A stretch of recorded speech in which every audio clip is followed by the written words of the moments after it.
Hello guys, welcome है फिर से एक न्यू वीडियो में। और रॉन्ग टर्न सीरीज में आप देखने वाले हैं 4 पार्ट, जिसका ऑफिशियल टाइटल है wrong turn for bloody beginnings. इस मूवी में हमें इन म्यूटेंट्स की बैक स्टोरी पता चलेगी। मूवी स्टार्ट होती है 1974 में, जिसमें हमें वेस्ट वर्जीनिया का एक सेंटोरियम दिखाया गया है। ये सेंटोरियम स्पेशली डिफॉर्म लोगों के लिए बनाया गया था। ये डिफॉर्म लोग बिल्कुल भी नॉर्मल नहीं दिखते थे। ये लोग बर्थ डिफेक्ट की वजह से डिफॉर्म बने थे। उन डिफॉर्म लोगों के लिए वहाँ डॉक्टर ब्रेंडन और डॉक्टर एन मौजूद थे। डॉक्टर ब्रेंडन डॉक्टर एन को वहाँ पर मौजूद पेशेंट्स के बारे में बता रहे होते हैं। तभी वहाँ पर मौजूद एक पेशेंट डॉक्टर एन को पीछे बालों से पकड़ लेता है और उनके बालों में लगी हेयर पिन उतार लेता है।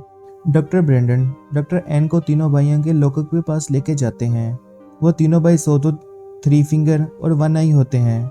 ये तीनों भाई मिस्टर हिलिको को जंगल में मिलते हैं। तभी उन्हें इलीगल ब्रदर्स कहा जाता है। जब तक ये भाई मिस्टर हिलिको को मिले थे, ये अपने पेरेंट्स को खा चुके थे। डॉक्टर ब्रेंडन उन्हें सबसे डेंजरस पेशेंट कहता है, जबकि ये अभी बच्चे ही थे। इनके डेंजरस होने का एक प्रूफ ये भी है, इनमें से एक अपनी 2 फिंगर्स खा चुका था, जिसका नाम थ्री फिंगर था, जबकि दूसरे ने अपनी आंख निकाल के खा ली थी, इसका नाम वन आई था। जबकि सोतुत अपने दांतों को दीवार से रगड़ता रहता था। वो बहुत से लोगों को काट कर जख्मी भी कर चुका था। डॉक्टर एन के पूछने पर डॉक्टर ब्रेंडन उन्हें बताते हैं कि इन तीनों भाइयों को कोई दर्द महसूस नहीं होता। इसके बाद वो आगे बढ़ते हैं। जिस पेशेंट ने डॉक्टर एन की हेयर पिन निकाली थी, वो इस पिन की मदद से लॉक खोलने की कोशिश करता है। वो इतना समझदार नहीं होता, इसलिए वो लॉक नहीं खोल पाता। तीनों भाई उसे ऐसा करते देखकर उससे हेयर पिन मांगते हैं।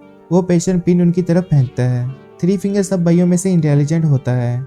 वो लॉक खोलने में कामयाब हो जाता है।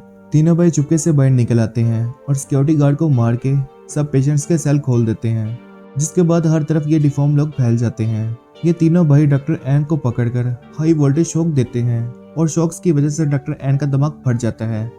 इसके बाद वो डॉक्टर ब्रेंडन को पकड़कर उनके हाथ पांव अलग करके उन्हें बेरहमी से मार देते हैं। इसके बाद मूवी में हमें 29 साल के बाद की स्टोरी दिखाई गई है, जिसमें 9 स्टूडेंट्स स्नो एंजॉय कर रहे होते हैं।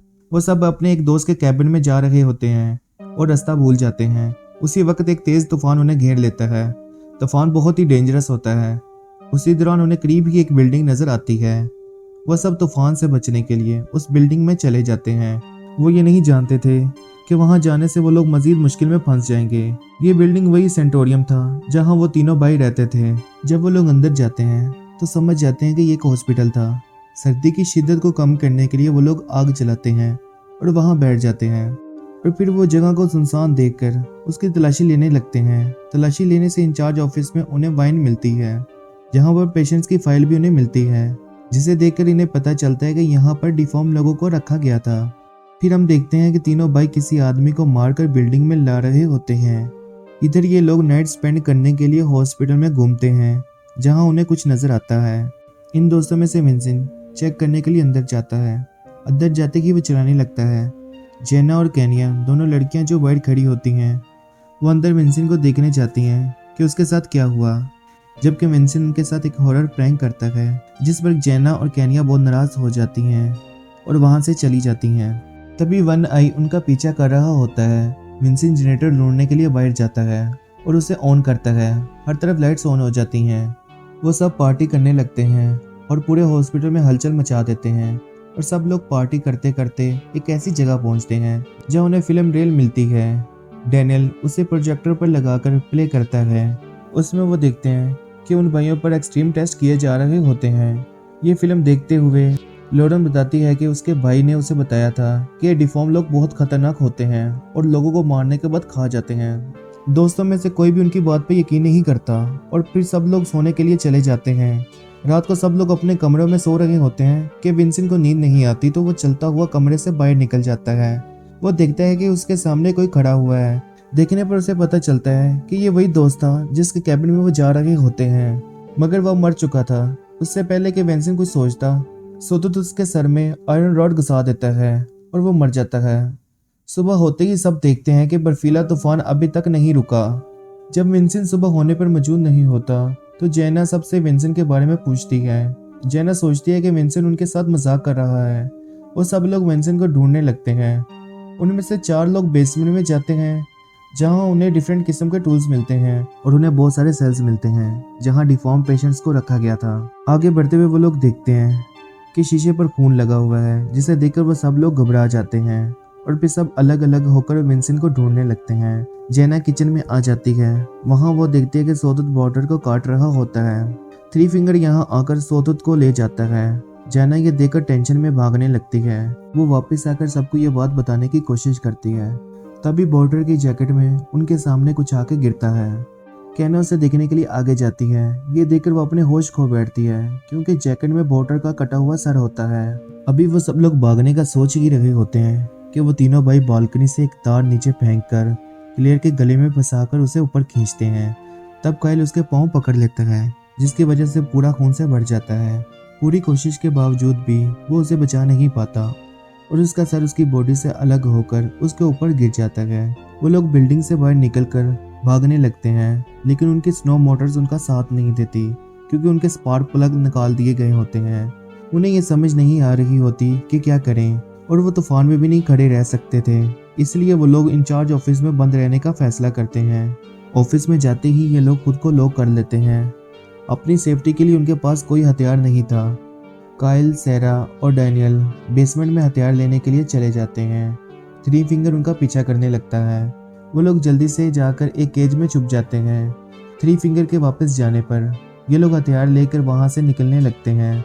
दूसरी तरफ वन नाइन ऑफिस के दरवाजे में ड्रिल मशीन से होल कर देता है और केनिया को पकड़ लेता है। ब्रिजिट उसके हाथ में ब्लेड मारकर केनिया को बचा लेती है। इधर ये लोग बेसमेंट में से भाग रहे होते हैं। सबसे पीछे डैनियल था, जिसे सोतुत पकड़कर किचन में ले जाकर बांध देता है। काइल और सेरा जब ऑफिस पहुंचते हैं तो वो देखते हैं कि डैनियल उनके पीछे नहीं आया। इधर तीनों भाई डैनियल को जिंदा ही काट रहे होते हैं और बाकी सब दोस्त उसकी चीखें सुन रहे थे। काफी देर सोचने के बाद ये लोग डैनियल को बचाने का फैसला करते हैं। काइल देखता है कि ये लोग डैनियल के बॉडी पार्ट्स काट कर ऑयल में फ्राई करके खा रहे होते हैं। ये लोग प्लान बनाते हैं कि तीनों भाइयों को अपने जाल में फंसाएं। ये लोग उन पर हमला करके उनको लॉकअप में बंद कर देते हैं। काइल उन्हें जलाकर मारने का फैसला करता है। वो इंसानियत के नाते उसे उन्हें मारने से मना करती है। वो काइल को पहरा देने का कहकर खुद सोने चले जाते हैं। बदकिस्मती से वो उसी जगह बांधते जहां वो पहले बंद किए जा चुके थे और वो हेयरपिन भी अभी तक वहां ही मौजूद थी। जब काइल सो जाता है, थ्री फिंगर अपनी स्मार्टनेस दिखाते हुए लॉक खोल लेता है। पर आते ही सोतुत काइल को पकड़ लेता है। जब केनिया काइल को देखने आती है तो जनरेटर बंद हो जाता है। हर तरफ अंधेरा हो जाता है। वो देखती है कि ना तो वहां पर तीनों भाई हैं और ना ही काइल है। वो वापस जाकर सबको बताती है कि उसी वक्त दरवाजे पर कोई आ जाता है जिसका चेहरा छुपा हुआ था। ये लोग उसे थ्री फिंगर समझकर उस पर हमला करके मार देते हैं, जबकि उन्हें बाद में पता चलता है कि वो थ्री फिंगर नहीं बल्कि काइल था जिसकी जुबान काट दी गई थी। सब लोग भागने लगते हैं कि तीनों भाई उनके पीछे लग जाते हैं। ये लोग इस कमरे में जाते हैं जहां उनका सामान पड़ा होता है। वो अपनी अपनी जैकेट्स पहनकर खिड़की से भागने लगते हैं क्योंकि ये एक सैनिटोरियम था जिसकी सारी खिड़कियां अच्छी तरह बंद थी। बस एक खिड़की टूटी हुई थी जिसके पीछे बर्फ जमी हुई थी। सारा उस बर्फ को हटाती है। तब वो तीनों भाई वहां आ जाते हैं। थ्री फिंगर दरवाजा खोलने की कोशिश करता है। उसके बाद सोतुत भी दरवाजा खोलने की नाकाम कोशिश करता है। इतनी देर में सारा बर्फ तोड़कर रास्ता बनाने में कामयाब हो जाती है। सारा केनिया और ब्रिजिट को बाहर निकाल लेती है, मगर जेना बाहर निकलने में नाकाम हो जाती है। तभी सोतुत जेना को ड्रिल मशीन की मदद से मार देता है और ये तीनों वहां से भाग जाती हैं और वो तीनों भाई भी स्नो मोटर से उनका पीछा करने लगते हैं। सोतुत ब्रिजिट को पकड़ लेता है, जबकि ब्रिजिट उसके हाथ पर छुरी से वार करके उससे खुद को बचा लेती है। और इधर लॉरेन दिखाई जाती है जो सर्दी की वजह से मर चुकी होती है। लॉरेन बिल्कुल मेन रोड के सामने ही थी, लेकिन अफसोस की बात यह है कि तूफान की वजह से वो रोड नहीं देख पाती। सर्दी बर्दाश्त ना करने की वजह से वो मर गई। इधर सोतुत ब्रिजिट को स्नो मोटर से पीस कर मार डालता है। अब सिर्फ सेरा और केनिया ही बचती हैं। वन आई केनिया का पीछा कर रहा होता है। वो केनिया को पकड़ने ही वाला होता है कि सारा हिम्मत से काम लेते हुए उसके पांव पर हमला करके उसे नीचे गिरा देती है। ये सब उन्होंने प्लान के अकॉर्डिंग किया था। अब सारा और केनिया स्नो मोटर्स पर सवार होकर भाग रही होती हैं। वो दोनों बहुत खुश हो रही होती हैं क्योंकि वो समझते हैं कि वो अब बच गई हैं, लेकिन ऐसा बिल्कुल नहीं होता और वो खुशी में अपने आगे आने वाली वायर को नहीं देख पाती। ये वायर उनका सर बॉडी से अलग कर देती हैं और वहाँ हम देखते हैं कि थ्री फिंगर आता है और उनका सर उठा के ले जाता है और उनकी बॉडी को वहाँ ही पड़े रहने देता है। इसके साथ ही मूवी का एंड हो जाता है।